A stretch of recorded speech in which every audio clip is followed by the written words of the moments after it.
Popeye's chicken is fucking awesome. Hey, what's up? It's PJ. Movies?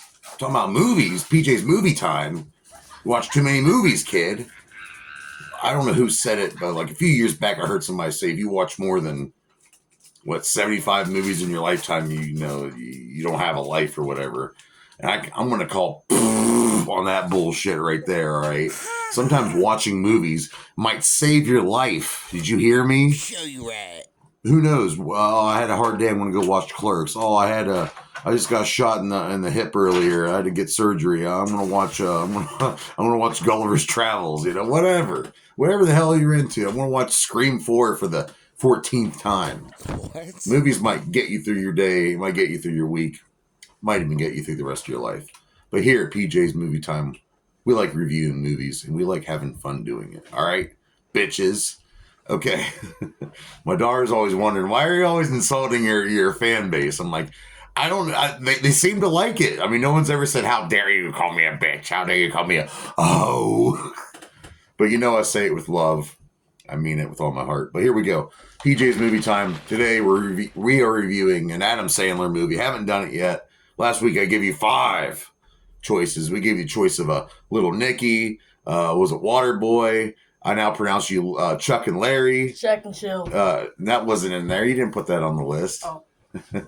I now pronounce you Chuck and Larry. We also had, what else was on there? Choices for Adam Sandler movies. I give you Grown Ups, Waterboy. I gave you, what was the other one? I now pronounce you Chuck and Larry, Hubie Halloween, and Little Nicky. And unanimously, Little Nicky has won. And I am reviewing Little Nicky today, which came out in 2000. It's a New Line Cinema movie. And it's pretty fucking funny. And it's pretty fucking stupid, all right? Looking back at it 20-some years later, it's really dumb, all right? But I love it. I love it. It's okay to be dumb sometimes. It's fun, actually. Ignorance is bliss, after all. Yeah, it is directed all the time. It's like she said. It is directed by Steve Brill. It is also written by Steve Brill alongside Tim Hurley and Adam Sandler. Yes, Adam Sandler did have a writing role as well as an acting role, leading role, by the way. And this is, like I said, New Line Cinema movie. And the budget for this movie was $80 million they spent to make this movie. And sadly, it was a bomb in the box office with only $58 million or so dollars. Sorry. But it would end up going on to become a classic hit. I mean, people around my age, even people young, I met 19-year-olds who quote this movie. It's so quotable. It's like, it's got so many one-liners. It's a classic. Yes, the script is dumb, and I hate to keep calling it dumb. It's not dumb. It's meant to be dumb. I think that's the thing. It's not meant to be like, oh, I have to dissect this and power scale it and stuff. It's an hour and a half of fun, and it's got Adam Sandler and his buddies, some great comedians, a lot of cameos, some cool effects too. And let's see who's starring in the motherfucker. We got Adam Sandler playing Little Nicky. We got Harvey Keitel playing Dad, Satan. Patricia Arquette, lover, playing Valerie. And my idol, my favorite comedian of all time, Rodney Dangerfield, playing Lucifer. No respect. We also have Tommy Lister, Tiny, playing Cassius, one of the brothers of Little Nicky. And his other brother, Adrian, who is played by Rice Ifans. I'm sorry if I think this is the only movie I've seen this guy in. He's pretty good at it. Adrian's pretty good in it. Alan Covert, I love the guy from Grandma's Boy. He plays Todd. Good role for him. And we have Robert Schmiegel playing Beefy. Beefy. Most perverted dog in all of the Adam Sandler universe. And this is a shared universe. People say, is there a shared universe? I think there is. It could go along with Happy Gilmore, 51st Dates, Click. Maybe they're all in the same world, reading the same meta. Who knows? Who fucking knows? So what's it about, man? What's it about? Well, this movie's about the devil. Every 10,000 years, the devil has to find someone to rule. He has to retire, or he has to, find someone to, find. Well, he has 3 sons. And this is the second devil, by the way. The first devil is Rodney Dangerfield. He's the original fallen. And he is, of course, Roddy's great. We're fucking like, hey, even in hell I get no respect, Fucking love you, Rodney. And then Harvey Keitel's the current devil, and the 10,000 year gap is almost over, so he has to pick either his son Cassius, Adrian, or little Nicky, whose face is all sideways because he got hit by this shovel thousands of years ago. And Adrian and Cassius, they're always picking on their little brother, little Nicky. And little Nicky's a metalhead. He's a sweet guy. He's a spawn of Satan, but he's so good. He's so sweet. Even Harvey Keitel says, "Oh, such a good boy." But Cassius and Adrian, they want to take over hell. They don't care about the balance between good and evil because that's the thing. Hell and heaven have to keep a balance within each other. Okay? And there's this big secret about who's little Nicky's mom. So he has to. So Cassie and Adrian, they leave hell, and when they leave hell, they cause this curse on the gate, which freezes it.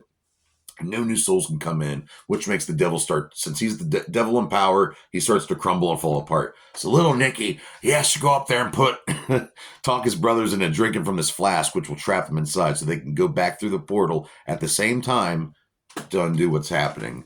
And boy, is it funny. There's a demonic talking dog, Beefy, he kind of shows Nicky around the city. He learns how to eat fried chicken from Popeyes. He learns how to poop and not poop in the street. So many cool things going on here. It's really cool. You really love little Nicky. But of course, Adrian and Cassius are going around possessing people, causing people to go crazy and sin because their goal is to corrupt so many souls on Earth, kill them. That way they can reign hell forever on Earth and in hell. And little Nicky's got to stop it. So, by the way, great soundtrack for this. We got Running with the Devil by Van Halen, which really fits the tone of the movie. Ozzy's on there with I'm Coming Home. Oh, yeah. And When Worlds Collide by Power Man 5000, which is really good. Old man. Such a good soundtrack. I really enjoyed it. But besides all the actors I named before, there's so many more cameos. And we got Michael McKean, who was from SNL. He shows up. Dana Carvey, same from also SNL. Quentin Tarantino shows up as this blind, crazy, religious fanatic who's trying to warn everyone about the end of the world. John Lovitz, everyone. Eat fresh. John Lovitz is in there. He's this perverted fuck. Gets what he deserves. Clint Howard shows up. Clint Howard's creepy ass. I would like to assume in another alternate reality, for some reason, me and Clint Howard are tight. I don't know why. I just have a feeling me and him would be good friends. Maybe I'll buy him a bowl of soup if I ever see him. Dan Marino shows up. That's a football legend right there. He's from the 90s. I don't know if you newer people know who he is, and Carl Weathers is also just recently passed away. He's an actor, also a football player, and it's really good. So many good one-liners, and this did really bad in the theater. But when it came to people are always renting it, and everyone's always quoting like Clint Howard's like, "Oh, I don't need." He's always playing with his nipples. I think he's like a cross-dresser, And every time you see him, he's rubbing the nipples. Henry Winkler shows up out of nowhere. But and then of course along the journey, Beefy and little Nicky, they come across Valerie. He falls in love with Valerie. Cute. And he also meets two Satanists. I think Peter's one of the names of them, but I can't remember the other. Sorry. And they end up, and of course is was Alan Covert's character, Todd. Little Nicky starts getting a room. He shares a room with this guy named Todd, and they form this little clique to take down the other two sons of the devil, to save Satan back in hell, restore balance between good and evil. It's a fun ride. There's some cool effects, cool makeup, great music, funny ass acting. It's No not doubt. the best acting, but it's pretty good. It's really fun. And what do I rate little Nicky? Let me see. Oh yeah, and Ozzy fucking Osbourne shows up. Here, kill him with this. It's got a lot of cool shit. It's really fun. Give it a chance. I don't think it's streaming anywhere right now, but if you get a chance and buy it on digital or find a Blu-ray copy on eBay or something. But what do I rate Little Nicky? I'm going to have to rate Little Nicky 3 out of 5 dog dicks. And that's a good rating because it's very memorable and I can watch it a lot. So I will join you here again. Please join me again. Please join me again next week here on PJ's Movie Time. All right, bitches.